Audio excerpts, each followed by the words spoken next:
June 24th, 2020 here in Atlanta, Georgia, and I have a guest that came by. He's a young man named Diego. Diego was in my office in 2011, 9 years ago. He was 7 years old. He was being teased and bullied about his stuttering. His parents brought him out here for speech therapy for a while, and I have not seen him in about 9 years. And his mom reached out to me, and it facilitated him coming out here today for us to talk about his journey with stuttering in the last 9 years or so. Diego is now 16 years old and will be going into his junior year in high school. So I'm curious, what brought you out here today? What did you want to talk about stuttering with me? Well, first, thank you for having me on the podcast. And I came out here to tell people that they're not alone and that anything is possible. Like, this won't happen overnight, but it's a patience, and patience is virtue. That's wise. It's true. Can you give us a little bit of background in what situations were difficult with you in school? Was it difficult for you to read out loud, to do book reports? You speak Spanish. Did stuttering spill into your Spanish? Well, it was very hard for me to read out loud. Majority of the times, unless I was forced to, I just didn't want to read. There's some times where, like, if I did have, like, a book report or read out loud, like, I would just take the zero because, I just didn't want other people to, like, make fun of me or, like, tease me because I didn't feel comfortable. But the Spanish thing happened around when I was, like, 4 or 5 years old, and I just felt very uncomfortable. And then we met up with a different speech therapist, and then because I didn't really talk a lot of English, I only spoke Spanish majority, and he said, just focus on the English right now, and when you're comfortable, you get into Spanish. And then when I focused on the English, the stuttering started happening with the English, and then I just avoided speaking Spanish altogether. Okay. In hindsight, if we avoid talking, we refuse to talk, is that going to solve the problem? No, that doesn't solve anything. It just hides you, and it just doesn't make anything better. It only makes things worse. Mm-hmm. Sometimes we'll learn of teachers who enable students. Enabling means, for example, if I excuse a child from talking, or if I let the child give their book report only to me in privacy, or I get to record the video when everyone else has to stand in front of the class. Based on your experience, what would you say to teachers? Should teachers enable the child and keep the fear going, or support the child and give the child support and power to talk? It's a good question. I think that the teacher needs to make it easier for them, make it easier for the stutter. I think the recording is nice only for like a certain period of time, but that can't go on forever, and not every teacher is nice about it. Why can it not go on forever? It can't go on forever because at the end of the day, you're going to have to say something. You're going to have to speak out loud. Your voice needs to be heard. Your voice is not invalid. I like that. And one day we'll be going to college and we'll be seeking employment. We have to learn how to speak up. Now, I understand from you and your mom that you went through a period of bullying and teasing that you really had to push back on and to speak up to make it stop. Do you want to share some of that with me today? Yeah, I can share one moment where it's in first grade, which it really like started happening, and someone just, we were having like a casual conversation, and then that casual conversation turned into an argument, and that argument led me to stutter, and then the guy I was talking to made fun of my stuttering, and I just lost it. I didn't know what to do. I just retaliated, and it didn't feel right. It didn't feel right. Mm-hmm. I was reading that kids who stutter are teased about 4 times as much as children who don't stutter. A lot of times as you begin to talk, it's your first impression. You want to say your name and you stutter. And it is not cool for people to pick on kids who stutter. And we want kids who stutter to know that they should speak up for themselves. They should say, I stutter, so what? Or go and tell the teacher, tell their parents. Make sure that they're not a victim to bullying and teasing, that they speak up. Do you agree with that? Yes. Cool. So, it's been about 9 years or so since I've seen you, and you've been on a journey. During the time period, you dealt with the teasing and bullying. You continued to speak up, take opportunities to speak, face the stuttering. Instead of avoiding, you began to talk and to raise your hand and share. And I can tell you've come a long way with your speech. And you found a voice. And you have some passions. What are some things you want to do with this voice, Diego? Well, with the voice that I managed to fix, I want to tell other people that, you're not alone. There's somebody out there who's dealing with the same problem as you.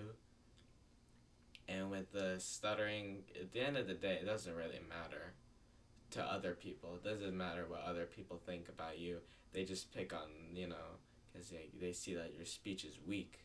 And that's your weakness. So that's something they can make fun of. And that just doesn't matter. Even if it gets to you, at the end of the day, it doesn't matter because they're the ones that suffer, not you. That's a really great point. I've learned that the person who is the bully has a weakness inside themselves in their character, and they think that if I pick on somebody else, that it will inflate me. It'll make me more powerful. So let's pretend there's a kid who stutters, and I have a friend with me, and I copy the kid with a stutter, and then I turn to my friend and laugh. I'm looking for my friend to approve me. I'm seeking approval. So a lot of times bullying and teasing is a sign of weakness within the bully or the person teasing, that their purpose of doing it is to inflate themselves. And it's just so important to let them know that's not okay. I will not tolerate it from you.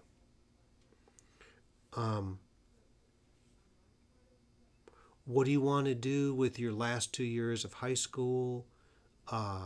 Is there an important club you're going to be in, an activity, something that we're going to hear you? You've begun to do some podcasts. Well, I do have a podcast. Episodes 1 through 2 are out. Thank you for promoting it. Mm-hmm. It's called Chat with Chegg on Spotify. With the last 2 years of high school, I just want to have fun. I want to do what everyone else is doing. I obviously want to join clubs. Clubs I have in mind, I don't really know. I was going to get really active last year, but obviously I couldn't because of the circumstances. In which you speak of is all of a sudden schools being closed for coronavirus. Yes. Yeah, so those activities ceased and desist as everyone was forced to school at home. What are you thinking about after high school, Diego? Well, after high school, I want to go to college somewhere in state, maybe out of state if I'm lucky. Somewhere where hopefully the people will not accept me because I don't want to feel accepted. Well, not feel accepted, but It's like people like they like want me. I want them to like know that I can make them better. I want people to feel better about themselves because I don't like it when other people are being teased or being bullied. It just makes it hurts me more than it hurts them. Hmm. Yeah. So when you observe someone being teased or bullied or judged, you feel it through them. Um, and that's interesting because I grew up with a stutter being teased and bullied, K to 12 and beyond. We've got a little glimpse of your story. Unless you've stuttered, it's difficult to understand what it's like to stutter. When we walk up to a counter, there's nothing that tells the store clerk or the fast food employee that we stutter. So then all of a sudden we start stuttering. It's a surprise to them. Mm-hmm. And people who stutter oftentimes go through months, years, or lifetime of trying to conceal it, hide it, trying not to stutter. And I'm hearing from you that you went through that stage during grade school and you are out of it and it's not coming back. You will not let yourself be driven by fear anymore. I love that. Um, so going through stuttering is interesting because stuttering can be a phobia. It's very personal to the person who stutters. A lot of times the teachers don't know that that little girl in the back of the room is quiet because of her stuttering. And what advice do you have for teachers to make kids who stutter more comfortable? Um, you try not to let them like hide as much. Like always let them like speak out if they want to, but Mm-hmm. you can't pressure them, cause they might feel like a different person. Which, when I stutter, cause I still stutter, but not in like when I'm talking normally. When I act or feel like I'm somebody else. Mm. Because when I act or feel like somebody else, then the stuttering comes back and it tells me like no, be yourself. So for teachers, you just gotta let them be themselves. If they want to talk, they can talk, and if they're a little too quiet, then you don't really pressure them into talking, but ease them into thinking like it's okay if you stutter because it is. I like that. It's okay to stutter. It's interesting when you said if you take on a different character that you end up stuttering. A lot of times, if somebody is still in the throes of stuttering, when they assume an identity, they act or they take on a character voice, they don't stutter. But this is a sign of how far you've come. That when you're yourself, your authentic voice, speak as you would or ordinarily do, that's when you're fluent. Mm-hmm. That tells me that you crossed that hump. Um, so coming back to school, it's okay to stutter. I encourage kids to tell their teacher, sometimes I stutter, so that the teacher knows. And of course, parents should too. And that teachers should encourage the child to develop courage, develop a support system to speak up and be heard instead of trying to protect them. There's a difference. If I tell you that I don't want you to read out loud because of your stuttering, that's the wrong message. Mm-hmm. So we want to help that kid. Um, so if you met a little kid, he's like 8 or 9 years old, and he's really down about his stuttering, what are the golden nuggets you tell him? Well, I tell them like if they're down about stuttering, then you just gotta keep practice talking. Cause I remember when you brought me in, you gave me a little like one of those Chinese finger traps, That's right.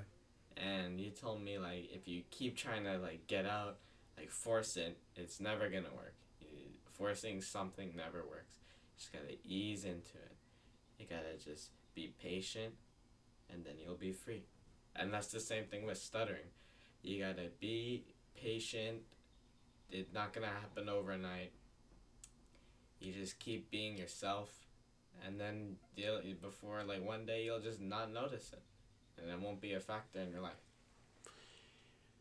Diego, I'm so glad that you came out here this evening after not seeing you for about 9 years. Look at how you have come. Thank you.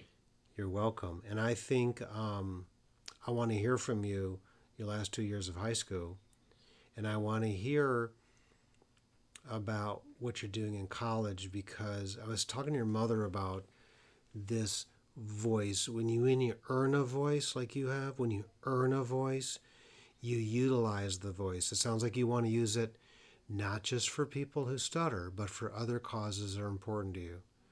So I think we're going to be hearing some great things about you in the future. Thank you so much.